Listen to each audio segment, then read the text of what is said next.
we're not just sitting around here with myself and my friends. We were here earlier collating Penny Kemp's latest book, Clearing, and well, it was over a few beers, and after a concert I gave with Gordon Kidd and Andy Graffiti assisting at the Victoria Art Gallery, and we were over having some beers, I guess, afterwards in the church, was it? In Victoria? And Martin and I were, the only thing I remember about that conversation is that we got back as far as people like Charles Ives, and we're talking about the collaging in the music systems. We got back as far as Ives, and I threw in a little Gottschalk, because nobody knows about him, but he doesn't collage, but he was a... Who's that? Gottschalk? Yeah. Who's that? Well, we'll leave that aside for the minute.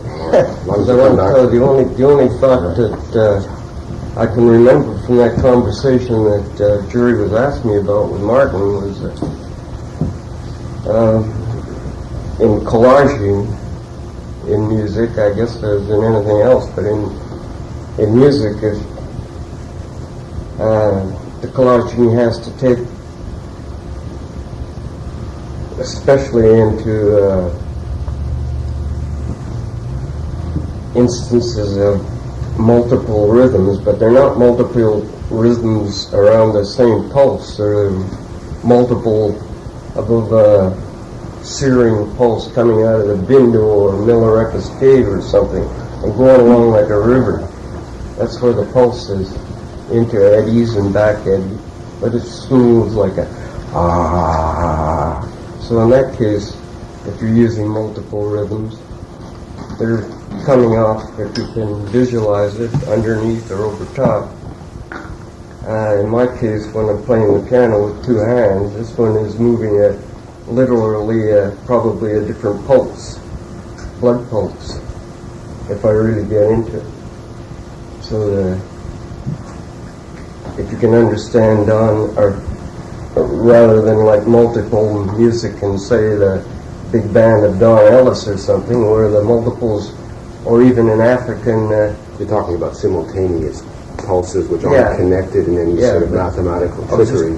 Just trying to explain to them that the difference between the way I do multiples and the way I perceive that anybody from Ives up to Don Ellis, who I mentioned, or African drummers do it. Yes, it's just slightly different. But it's a hard thing to try to express, you know. Do you hear a drone under those two? Beg your pardon? Do you hear a drone? Yeah, that's what I'm hearing and feeling, yeah. So it's... I don't know how I could do it graphically, but... I don't know. But listen, there was a story I wanted to tell you, Ken. If I may have the floor just for another minute. I was trying to tell a jury about it. It's the only thought I had previous to the last one this evening. And as I was going around collating your book, I noticed in the interview, which is the last section of your book, Clearing, and maybe 3 pages in, and right in the last it says, bring me only water, self-sufficiency. I eat only yogurt. Recall that passage? Well, you wrote it. I remember a passage that goes, what do I need, yogurt. No, remember the put self-sufficiency in between there. But anyhow, the word yogurt, when I'm writing, when I'm not doing music and try to write, I'm sitting in a chair and I have my Oxford dictionary sitting right beside me. It's concise Oxford. Yeah. So I just thought I'm going to look up that word yogurt and see what it says. I pulled it up, got to the Y somehow. It's on the left side of the page. It's about, in the Oxford Concise, it's about the 6th word down, I guess. But it isn't there. Instead, what's there is yo-ho, heave-ho, and then chants those British sailors' sea chant. What am I sitting here on the West Coast trying to be a writer with this whiny dictionary that hasn't even got the word yoga in it? Why don't we have a Canadian dictionary for Canadian content? How old was the dictionary? Well, I don't know, but it's How old are you, Al? 53.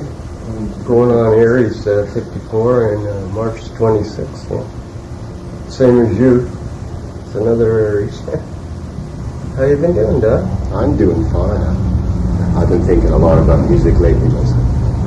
You've been doing anything? I've been doing a bit. Yeah. Kind of the problem I'm running across right now is I don't know what to play. And whenever I get into that space, I start composing. I kind of look through the history and the resource and all the riffs and things that run through my mind, and none of them do it right now. So I said, all right, I gotta find something else. So I've been kind of turned on to the classical samba as a point of start. The classical Samba. Yeah.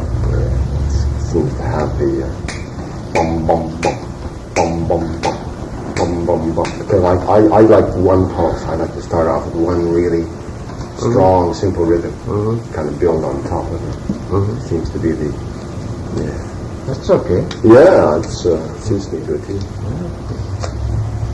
I remember you told me once that you, I think, went from Bach to who would you have gone to? The guy whose name begins with F. Stockhausen. Yeah. And left everybody else. I left every, I Happily, just yeah. avoided the middle. And I never regretted it. You know. I go back and sort of tune into Beethoven and some of these guys who are, kind of heavy. Don't like harmony much. It just doesn't suit my way of thinking harmonic chordal structures. So I tend to avoid it. I like a good rhythm, a good melody, or 17 How far good did you ever melodies. get into the harmonic stuff though? Never been into it. I never found the door in. Don't think it suits me. It's like perspective. It's a lost cause. No, some people find themselves. I think it's kind of personal. There's so many idioms right now happening in music, let's say music. So many possible ways of thinking. And they're all valid. And whatever suits you, or whatever syntax suits you, you use. Well, what are you doing with the samba rhythm? I'm working towards a long piece of music theater. Kind of loosely based on World War II. Starring. I haven't got a capacity in it yet. Well, you better pick up the new 1,200-page book by John Tolan on Adolf Hitler, unless you're being facetious. No, I'm not being facetious. It's right in the bookstores right now. I just I'm not a historian. I kind of feel like using World War II is like creating a piece of kabuki. Everybody knows the plot. I don't have to get hung up in all of that. I'm not putting you on that. That's, I think that's really basic to my way of working, which is textural. I don't really want to get hung up in themes, but there's a certain viable need for plot or all of those sorts of things in that sort of situation where you For you, there is. I think for that type of performance situation, you need something. I mean, if you're sitting in the audience, you need something to start with, and a plot is a time-honored device for that, and it's a good one.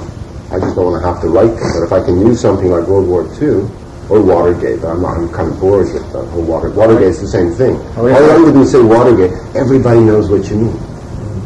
Or maybe 1.5 billion people. I'm so far away from thinking of mounting it on the boards at this point. I just I want to take a year just to mull it over and get it so that it comes right out of me ultimately, not the war, because that's sort of separate. That's kind of why it's useful. But the rest of it, all the personal details. What kind of things are you doing, say, on a shorter basis? I mean, you must be working on. I'm not doing anything on a shorter basis. This is the piece I'm going to do in the next 4 or 5 years, and kind of after that, I don't care. Big deal. Big one. No, it's kind of like it's the same thing for me to do a short piece or a long one. Yeah. And when you finish something, you just have to do something else. So I was going to do a big one, and then I won't have to worry about what I'm going to do next. In a sense, because I know I'm going to be doing something next. But what I mean? Serial. Yeah, something always comes up. I like getting into something and taking a long time. Within the vortex of what I'm usually playing in, to hear these things coming in and out, you'd have to more or less slow the tape down a couple of times, and then it could be pointed out. But in that whirl or spiral of stuff that I'm usually working in, especially when I'm using tapes, which it may be hard, but there's scales in there, yeah. I'm playing scales all the time, but I haven't thought of conceiving a piece to start off in the scales, but I know that, anything, when you're working with a center like I'm working with in my own head, in spinal column, anything can come into the music, whether it's whatever it is, and that was pointed out to me the first time before I even started working with collage music, when Ornette Coleman was up here at the cellar, when I and my gang of beboppers were running the cellar there in the 50s, and we invited Ornette Coleman up for his first gig outside of LA. This is before he went to New York, and they played 10 days at the cellar, Ornette and Don Cherry and Billy Higgins and Charlie Hayden, but this one night, like maybe it was it must have been in the afternoon, and we were just cleaning up the place and getting ready for the evening, and Ornette had come in and he was sitting at the piano, and just like guys like Monk or almost any jazz musician sits down at the piano and does something. Well, every jazz musician must, Well, it's just inconceivable that they can't do something on the piano. But the reverse isn't true, but it might be. But anyway, Ornette was sitting there playing these abstract chords, more or less, I guess, if I remember, it's 20 years ago, like Monk. And all of a sudden he started playing triads, and then went back into these far chords, He has no technique, but he was just stroking the piano, and getting a nice sound there. And then he'd play these triads. And I just filed that away in my head, and it came to me, it just struck me as such a graphic musical image, that I filed it away, and I'm still using it. And one of the few people I can remember that said anything to me about it, picked up on it, and was Victor Coleman. And I played in Toronto. I think it was a place called the Banana Factory. That's right. Apparently, in the review in Coda, I sat down for 2 hours and all right. What were you glancing at? Do you think that was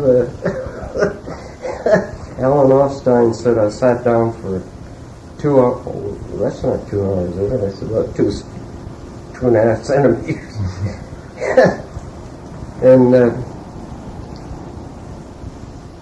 played without stop. And I remember in that 2-hour performance playing fitting in a lot of these scales and chords and basic triads and stuff. And later on, or the next day, Victor said, he said, you play too much of that pop stuff, like I was going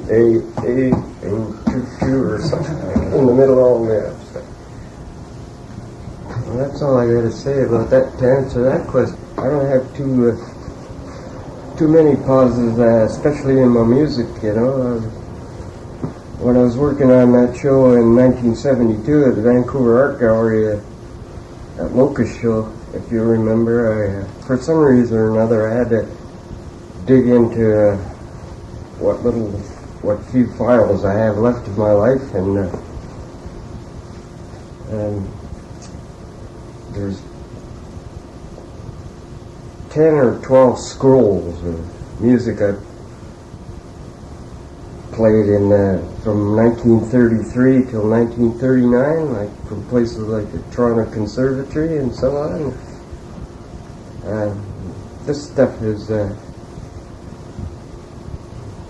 not given to you necessarily.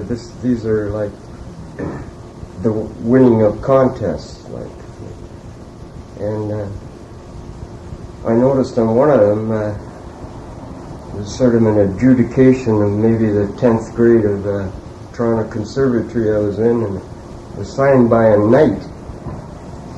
Sir Arthur Benjamin is his name there. He's well known to like musical circles, academic musical circles. Yeah. You're saying that there were those... I'm still talking about the pauses. I just wanted to get to that. Yeah. And he signed it and gave me a first class honors or something. Then he put P.S. He says, you play too fast. So I'm still doing that. You've heard a lot of my music, but the pauses that I hear they're there, but they're, I guess, shorter than anyone else's. Now, I always thought that, I don't know, maybe even that some avant-garde composer could listen to the surface noise on an old Humphrey Littleton 78 and get some ideas.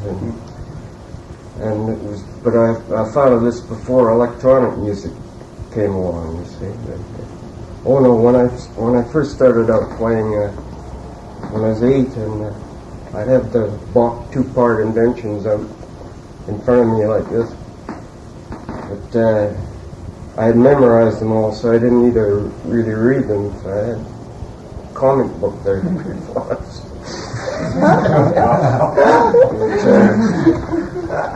My teacher was living in the same house, my mother's boarding house, and if he'd come into the room, I'd just flip it over. So they'd hear me for hours and hours rather than playing instead of reading.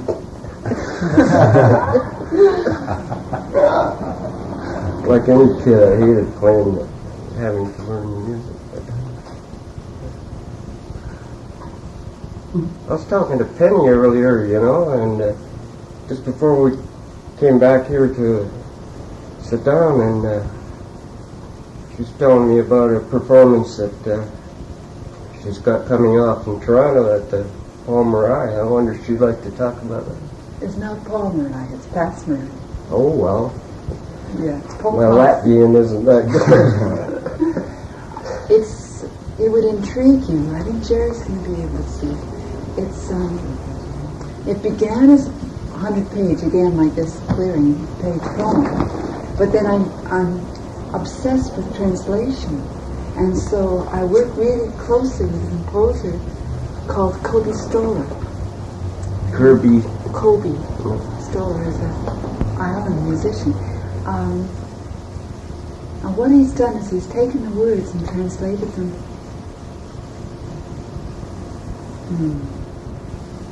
It felt to me that it resonated with Milrega's cave image, your first image when you started to talk this evening. Because the idea was that constant drone above which either word, image, or sound would surface.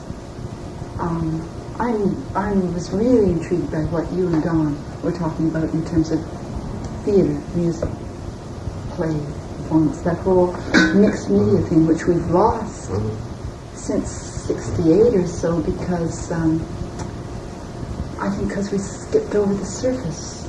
So, we skimmed all the possibilities technically, but we lost the content. But what you were saying just a few minutes ago,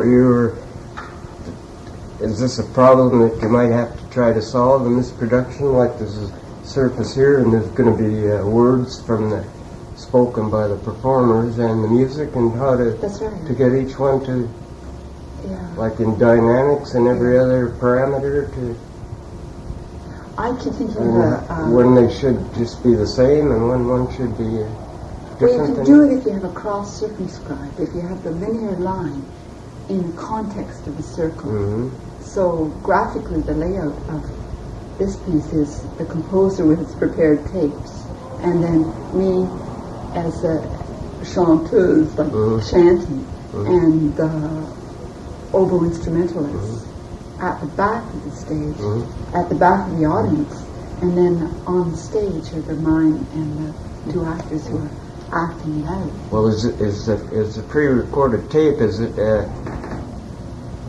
It's not going to get to the point where it's like you have to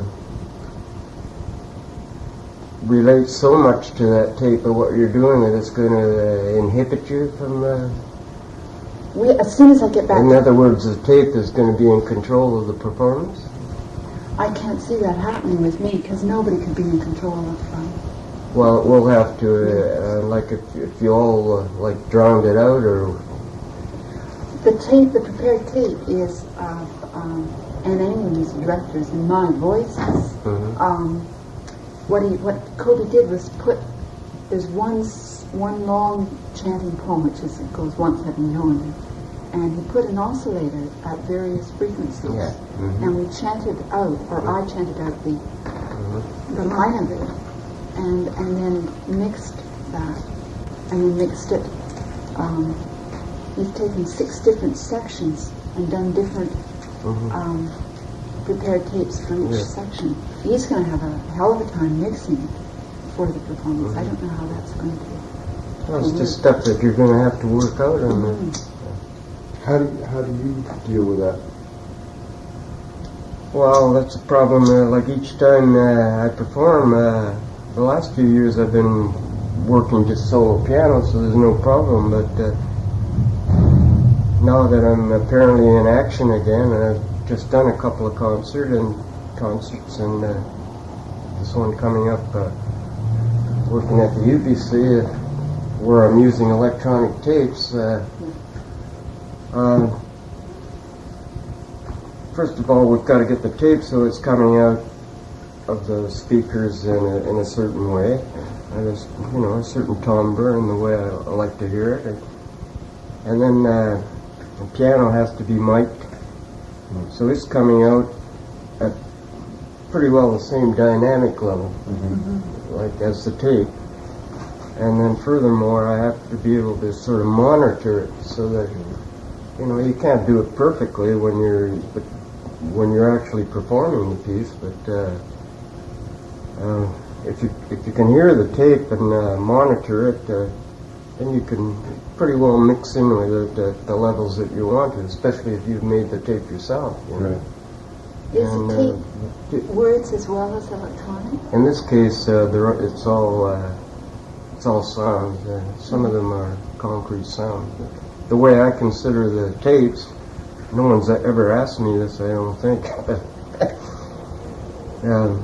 Why do you play with tapes? Well, first of all, it gives you, when you're working as a solo performer, it gives you much more scope to express things from emotions to maybe even politically, abstract political, just by the very sounds of it. Like when you hear the Kalahari Bushman, it's not only music, it's political. And you can take off from there when you're performing.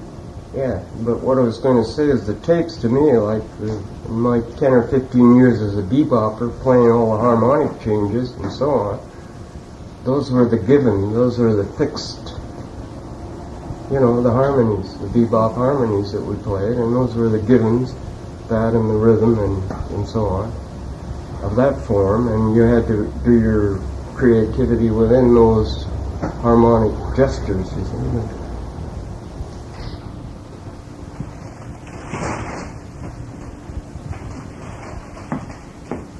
See if you can figure out how to stop that projection. Yeah, I'll set everything up. Okay. And those poems I was reading when I get up in my Tibetan drag Yeah. costume and read. I'll be doing it again at UBC, I guess, as well as some other readings. But I chose 5 short poems, and 2 of them I wrote myself, and there's 3 others. One by Gordon Kidd, and one by Gertrude Stein, and David W. And they're all roughly the same length, and towards the end of each, this is just without giving you any implicit content in the poem, towards the end of each there's sort of one or 2 words that seem to be repeated. You know, they're all very Dada or sort of poems sound very close to being sound poems, you know, when you read them just straight. So I've picked out those 1 or 2 words that are sort of repeated in each one, and I've got them on the tape, like, you know, the one that's in the Gertrude Stein is come and go, that seems to read. So I've just got come, go, come, go, come, go, come, go, go, come, or something like that on the tape. And so then I read the first part of the poem, in that case the Gertrude Stein poem, where it goes, go, Gabby, go, Ivy, go, is it come to go, go. That's the end of the Gertrude Stein. That's the last line of the poem that I just read right there. Go, to come to go. Sounds more And like just Bill before that, my voice is coming in on the tape with come, go. So I can continue on the last part of the poem, chanting the same go, come with my voice, and it just tapers off. It goes right in each of the 5 poems. It does the same thing, just at the end. So they're like, yeah, they're the time cues. They're time cues. Well, the one thing that I noticed in the John Toland book, it's the most, you know, I read any book I can find on Hitler because, as you all must know by this time, I landed in Normandy myself as an 18-year-old gunner, you see, so I'm interested in the war. But the one thing about that book that I particularly noticed, that it's the longest one too, a 1,200-page book, that it was as if the British and Canadian and Australian and all the Commonwealths, all the rest of us, weren't even there. It was strictly the Americans that won the war, you see, and there's no mention of he spent like pages on certain battles that didn't seem to me like the one that we were part of between Caen and Falaise. But another thing, recently there's been a movie which I didn't see on the Battle of Arnhem. Well, a lot of us were stuck up there just on the other side of the Rhine at a place called Nijmegen for 3 months. It was in the winter, and we're, you know, getting more forces up for the last run across the river. In Toland's book, he's speaking of the British and American push across towards the Rhine and towards Berlin, while Zhukov and the Russians were coming this way towards the Rhine. They'd already crossed the last barrier, and they're heading for Hitler's bunker. But us guys, as if we didn't exist, we were sitting there in Nijmegen, getting ready to do the same thing, and right across the river at Arnhem were the Germans, and for 3 months they had this lady, she's called Mary of Arnhem, and she was broadcasting to us nightly, playing these old swing records like Slim Gaillard and Jimmy Lunceford and all the big bands, and speaking to us in this sort of fucked up Goebbels jive talk, she's working for Goebbels, sending us propaganda over. And the closest to sound poetry that I could see in Toland's book would be Slim Gaillard's Floy, fligging with the floy, flew, floy, or something like that. Yeah. It does it. But I was up to date because my mother was sending me downbeat in the mail. So I was reading about Mingus and Bud Paul and Parker and the rest of them shooting up their junk and playing away at a place called Minton's on 52nd Street. Yeah. Around 40, 45, 44. Just when we were over there doing the job for them. True patriots love. How do you differentiate between words and music? Like you either write stories, poems, It's all the or same to me, Is it? but I prefer the music, yeah. How come it's pure? How come? Beg your pardon? Why? Oh, gee, I don't know.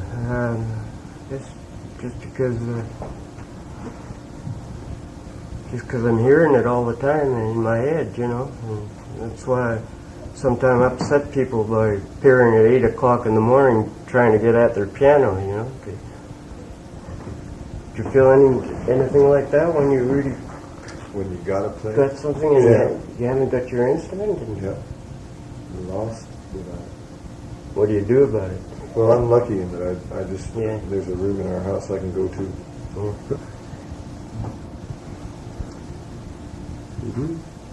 Is that what the drone does in the dulcimer? Well, the drone, what Al was saying earlier about there's this river going on through everything, through the valleys, through the ups and the downs. There's this rhythm going on that's totally apart from what's going on top or around. That's how I pick it.